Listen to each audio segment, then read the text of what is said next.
அனைவருக்கும் வணக்கம். ஒரு வீட்டில் நேர்மறை அதிர்வுகளும் தெய்வமும் குடிக்கொண்டிருக்கு அப்படின்னா கண்டிப்பாக அந்த வீட்டில் நாம் செய்யக்கூடிய ஒவ்வொரு செயலும் அருமையான வெற்றியும் மன நிறைவும் நிம்மதியும் நமக்கு கொடுக்குங்க. அதாவது கடவுளினுடைய அருளும் நமக்கு இருக்குது அப்படின்னா கண்டிப்பாக அந்த வீட்டில் நம்ம செய்யக்கூடிய விஷயம், நாம் எடுத்து வைக்கக்கூடிய ஒவ்வொரு அடியும் நமக்கு வெற்றியை கொடுக்கும், நிறைவை கொடுக்கும் அப்படின்னு சொல்லலாம். அதே அந்த வீட்டில் எதிர்மறை ஆற்றல் தான் இருக்குது அப்படின்னா அந்த வீட்டில் வசிக்கக்கூடியவங்களுக்கு அடிக்கடி உடல் நலம் குறைவு ஏற்படுறது, அதே போல் கணவன் மனைவி இருக்கக்கூடிய வீட்டில் வந்து ரொம்பவே பிரச்சனையை ஏற்படுத்தக்கூடியது, கருத்து வேறுபாடுகள் அதிகமாக வர்றது, இப்படி ஏதாவது ஒரு பிரச்சனை தொடங்கிக்கிட்டே இருக்கும். இப்படி வீட்டில் மோசமான பலன்களை தரக்கூடிய எதிர்மறை சக்திகள் இருக்குது அப்படின்னா நாம் அதை எப்படியெல்லாம் சரி செய்யலாம் அப்படிங்கிறத தான் பார்க்கலாம். ஒரு வீட்டில் எதிர்மறை சக்தி இருக்குது அப்படின்னு சொல்கிறதுக்கு என்னென்ன மாதிரியான அறிகுறிகள் இருக்கும், அதே போல் அதையெல்லாம் நாம் நீக்கணும், அதையெல்லாம் நாம் எப்படி தெரிஞ்சுக்கணும் அப்படின்னா அதுக்கு என்ன செய்யணும் அப்படிங்கிற எல்லா விஷயமும் நம்ம இந்த வீடியோவில் பார்த்து தெரிஞ்சுக்க போகிறோம். வீடியோ கண்டிப்பாக உங்களுக்கு ரொம்ப பயனுள்ளதாக இருக்கும். கடைசி வரைக்கும் ஸ்கிப் பண்ணாமல் பாருங்கள். இந்த வீடியோவை பார்க்கும்போதே உங்கள் வீட்டில் தெய்வ நடமாட்டம் இருக்குது அப்படின்னு சொல்கிற மாதிரியான சில நிகழ்வுகளை நீங்கள் உணர்ந்திருக்கீங்க அப்படின்னு சொன்னால் மறக்காமல் கமெண்ட் பாக்ஸில் பதிவிடுங்க. அதே போல் ஒரு சில விஷயங்கள் கெட்டது நடக்குது அப்படின்னா நமக்கு அது அறிகுறியாக தெரியும். நம்ம பார்க்கும்போதே நம்மளுடைய உணர்வுகள் சொல்லும். அந்த மாதிரி நீங்கள் உணர்ந்திருக்கீங்க அப்படின்னு சொன்னாலும் மறக்காமல் கீழே கமெண்ட் பாக்ஸில் பதிவிடுங்க. வீடியோவை ஸ்கிப் பண்ணாமல் பாருங்கள். நீங்கள் இன்னும் உற்சாகம் டிவி சேனலை சப்ஸ்கிரைப் பண்ணாமல் இருந்தால் சப்ஸ்கிரைப் பண்ணிக்கோங்க. கூடவே இருக்க பெல்லைக்கான மறக்காமல் கிளிக் பண்ணிடுங்க. வாங்க வீடியோக்குள்ளே போகலாம். இந்த வீடியோவை பார்த்துட்டு இருக்கக்கூடிய உங்கள் வீட்டில் செய்வினை கோளாறு அல்லது பில்லி சூனியம் ஏவல் இந்த மாதிரி எந்த ஒரு பிரச்சனையாக இருந்தாலும் சரி, இதனால் உங்களுக்கு நிம்மதி இல்லை, எங்கள் வீட்டில் காசு பணம் தங்க மாட்டேங்குது, எப்போ பாரு சண்டை சச்சரவாகவே இருக்குது அப்படின்னு சொல்லி வருத்தப்படுறீங்களா? இந்த வீடியோக்கு கீழே டிஸ்கிரிப்ஷனில் வராகியம்மன் ஜோதிட நிலையத்தின் தொலைபேசி எண் கொடுத்துருக்கேன். அந்த எண்ணுக்கு தொடர்பு கொண்டு பேசி பாருங்கள். கண்டிப்பாக உங்கள் வாழ்க்கையில் இருக்கக்கூடிய எல்லா பிரச்சனைகளுக்கும் சரியான தீர்வு கிடைக்கும். நாம் இப்போது ஒரு வீட்டில் எதிர்மறையாக நிகழ்வுகள் இருக்குது அப்படின்னா நம்ம அதை எப்படி சரி செய்யலாம் அப்படின்னு பார்த்துட்ருக்கோம். எப்படி அந்த எதிர்மறை விளைவுகளை நம்ம வீட்டை விட்டு துரத்தலாம் அப்படின்னு பார்க்கும்போது, நம்ம வீட்டை விட்டு வெளியில் போகும்போது எப்போதுமே ஒரு பச்சை எலுமிச்சையை நம்ம பையில் எடுத்துகிட்டு போகிறது ரொம்ப நல்லது அப்படின்னு சொல்கிறாங்க. மீண்டும் நம்ம வீட்டுக்கு வந்து அந்த எலுமிச்சையை பார்க்கும்போது அது நன்கு காய்ந்திருந்தது அப்படின்னா நம்மளை நோக்கி அதிகமான எதிர்மறை சக்திகள் வந்திருக்கிறத நம்மளால் உணர முடியும். உடனே அதை நம்ம தூக்கி எறிந்து விடுவது நல்லது. அதே போல் நம்ம வீட்டில் இருக்கக்கூடிய எதிர்மறை சக்தியை நாம் தெரிந்து கொள்ள அதை நம்ம வெளியேற்றலாம். அதாவது ஒரு எலுமிச்சை பழத்தை 4 பகுதியாக அறுத்து அதை உப்பு பரப்பி ஒரு தட்டின் நடுவில் வைக்கலாம். இதை நம்மளுடைய கட்டிலுக்கு அடியில் வைக்கலாம். மறுநாள் அந்த எலுமிச்சையும் உப்பையும் நம்மளுடைய கைகளால் தொடாமல் ஒரு கவரில் போட்டு நம்ம வெளியில் எடுத்து போட்டுடலாம். இப்படி செய்கிறதால வீட்டில் இருக்கக்கூடிய எதிர்மறை சக்திகள் விலகும் அப்படின்னு சொல்கிறாங்க. அதே போல் 3 எலுமிச்சை பழங்களை எடுத்துட்டு அதை 2ஆக வெட்டி நம்ம வீட்டினுடைய பல்வேறு இடங்களில் வைக்கலாம். அப்படி வைத்த எலுமிச்சம்பழங்கள் மஞ்சளாகவோ அல்லது கருமையாகவோ மாறினா அதை உடனே தூக்கி எறிந்து விடுவது நல்லது. அதே இடத்துல வேறொரு புதிய எலுமிச்சையை நம்ம வெட்டி வைக்கிறது கூட நல்லது. இப்படி அதனால் இது மாதிரியெல்லாம் செய்யும் போது நம்ம வீட்டில் ஒரு எதிர்மறை சக்தி இருக்குது அப்படின்னா கூட அது விலகி ஓடுறதுக்கான ஒரு நேரமாக இருக்கும் அப்படின்னு சொல்லலாம். முக்கியமாக தீய சக்திகள் இருப்பது போல தெய்வங்களும் நம்ம வீட்டை சுற்றி இருக்க தான் செய்யும். தெய்வங்கள் கண்டிப்பாக நம்ம வீட்டில் இருக்கும். தெய்வ சக்திகள் நம்ம சுற்றி இருந்தாலும் பல சமயங்களில் அதை நம்ம உணர்றது கிடையாது. சில சமயங்களில் விசித்திரமான அமானுஷ்யமான ஏதோ ஒரு சத்தமோ உணர்வோ இருந்துச்சுன்னா அதை நம்ம தெய்வம் அப்படின்னே எடுத்துக்கிறது இல்லை, கெட்டதாகவே நம்ம நினச்சிக்கிறோம். அப்படி சில அறிகுறிகள் அப்படின்னு பார்த்திங்கன்னா நம்ம வீட்டில் தெய்வம் இருக்கிறதையும் நமக்கு காட்டி கொடுக்கும். ஒரு வீட்டில் தெய்வம் இருக்குது அப்படின்னு சொன்னால் கண்டிப்பாக அந்த வீட்டில் பல்லிகளுடைய நடமாட்டம் இருக்கும்.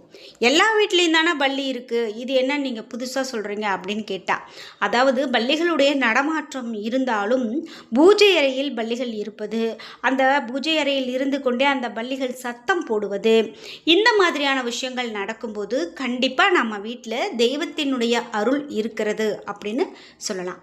குறிப்பிட்டு இந்த பல்லிகள் சத்தம் போடக்கூடிய திசையை வைத்தே பலன் சொல்லக்கூடியதும் இருக்கும். அதே போல் உங்கள் வீட்டில் அடிக்கடி காகம் வந்து சத்தம் போட்டுக்கிட்டே இருக்குது அப்படின்னா அந்த வீட்லேயும் தெய்வ சக்தி இருக்குது அப்படின்னு சொல்லுவாங்க. முன்கூட்டியே அறியக்கூடிய திறன் கொண்ட இந்த காகம் கண்டிப்பாக நம்ம வீட்டுக்கு வந்து ஒரு சத்தத்தை நமக்கு கொடுக்குது அப்படின்னா நிச்சயமாக அது ஒரு நல்ல சத்தமாக தான் இருக்கும் அப்படின்னு சொல்லலாம். குறிப்பிட்டு நம்ம வீட்டு பூஜையில் நாம் எதுவுமே செய்யாமல் அதாவது பூஜையில் எதுவுமே செய்யாமல் வீட்டுக்குள்ளே ஒரு நல்ல ஒரு நறுமணம் இருக்குது அப்படின்னாலே தெய்வம் அந்த இடத்துல இருக்குது அப்படின்னு சொல்லுவாங்க. அந்த வீட்டுக்குள்ளே தெய்வத்தினுடைய அருளும் தெய்வத்தினுடைய ஆற்றலும் இருக்கிறதால தான் அந்த மாதிரியான ஒரு வாசனையே நமக்கு வருது அப்படின்னு சொல்கிறாங்க. அந்த வகையில் நம்ம வீட்டில் தெய்வத்தினுடைய நடமாட்டம் இருக்குது அப்படின்னு சொல்லக்கூடிய நிறைய அறிகுறிகள் நம்ம பார்த்து தெரிஞ்சுக்க முடியும். சரி, நம்ம வீட்டில் கெட்ட சக்தி இருக்குது, அதை நம்ம எப்படியெல்லாம் நம்ம விரட்டலாம் அப்படின்னு பார்த்தீங்கன்னா, வீட்டுக்குள்ளே நேர்மறை சக்தியும் தெய்வ கடாட்சமும் இருந்தால் தான் நம்ம எடுத்த காரியம் எல்லாமே வெற்றியாக நமக்கு அமையுங்க. அடிக்கடி நோய் ஏற்படுது, கருத்து வேறுபாடால் நிம்மதி இல்லை அப்படின்னா கண்டிப்பாக நம்ம வீட்டில் தெய்வம் இருக்கா இல்லையா அப்படின்னு தெரிஞ்சு குலதெய்வ வழிபாடு செய்கிறது நல்லது. குறிப்பிட்டு இப்படி குலதெய்வ வழிபாடு செஞ்சுட்டு இருக்கும்போதே நிச்சயமாக நம்ம வீட்டில் தெய்வத்தினுடைய அருள் இருக்கும் அப்படிங்கிறது சொல்லப்படுது. முக்கியமாக நம்ம மேலும் என்னெல்லாம் செய்யலாம் அப்படின்னு பார்த்தீங்கன்னா, எலுமிச்சம்பழத்துக்கு தீய சக்திகளை விரட்டக்கூடிய ஒரு சக்தி இருக்குது அப்படிங்கிறது ஐதீகம். அதனால தான் சில வீடுகளில் செவ்வாய் மற்றும் வெள்ளிக்கிழமைகளில் எலுமிச்சம்பழத்தை திருஷ்டி சுற்றி போடக்கூடிய ஒரு வழக்கத்தை வச்சுருக்காங்க. ராகு கால பூஜையில் எலுமிச்சை விளக்கு ஏற்றுவது பற்றி புராணங்களில் எதுவும் குறிப்பிடலை. இருந்தாலும் காலாகாலமாக இந்த வழக்கம் இருந்துட்டு வருது. தீய சக்திகளுடைய கெடுபலன்கள் நீங்க ராகு கால துர்க்கை பூஜையை தொடர்ந்து 9 வாரங்கள் செய்து வந்தோம் அப்படின்னா ரொம்ப நல்லது. அப்போது எலுமிச்சம்பழத்தை சரி பாதியாக நறுக்கி பிழிந்து விட்டு அதனுடைய மூடியை திருப்பி அதில் எண்ணெய் அல்லது நெய் ஊற்றி விளக்கேற்றி அம்மன் முன்பு வைத்து பக்தர்கள் வணங்குவாங்க. ஸ்ரீ துர்க்கை வழிபாட்டில் மிகவும் முக்கியமானது எலுமிச்சை தீப வழிபாடு. ராகு கால நேரம் தொடங்கிய பிறகே எலுமிச்சம்பழத்தை நறுக்கணும்.